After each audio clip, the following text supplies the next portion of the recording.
For millions of years, bears have chewed willow bark to ease pain, the very same bark that gave us aspirin.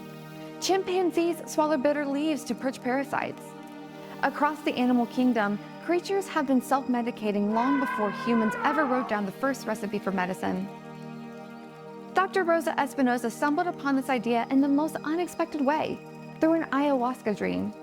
In it, she became a jaguar, one who instinctively knew which plants could heal her injured cubs. Very unique dream. I could smell medicinal plants and I knew what medicinal flowers would be good for my cubs that were injured back at home.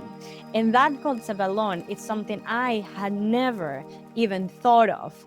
Can animals self-medicate? Instead of dismissing the vision, she asked herself a daring question.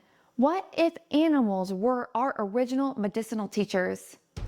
I find it fascinating, and it just kind of opened this whole aspect of my brain to think about science, but also think what are we missing then on the component of policy that helps animals back and so forth. That question opened the door to a fascinating field of science, a new way of understanding the origins of human healing. Could it be that humans now have that medicinal knowledge of our ancestors because of how they observed animals?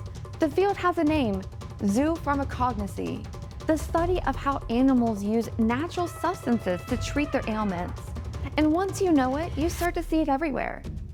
Elephants have been observed eating specific tree bark to induce labor, the very same plant local people use for the same purpose.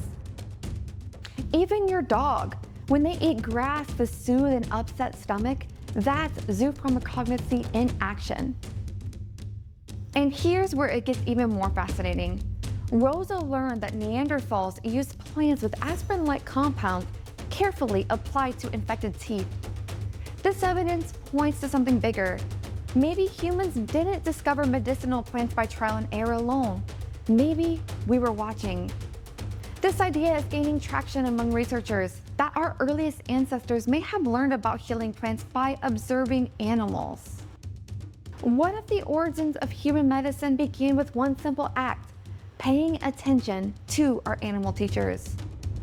Not only, creates wonder about the origin of knowledge and medicinal knowledge, but I think it's also, could it be like an untapped potential to help animals? What else can we be gathering from these observations and be inspired by this indigenous knowledge to help back?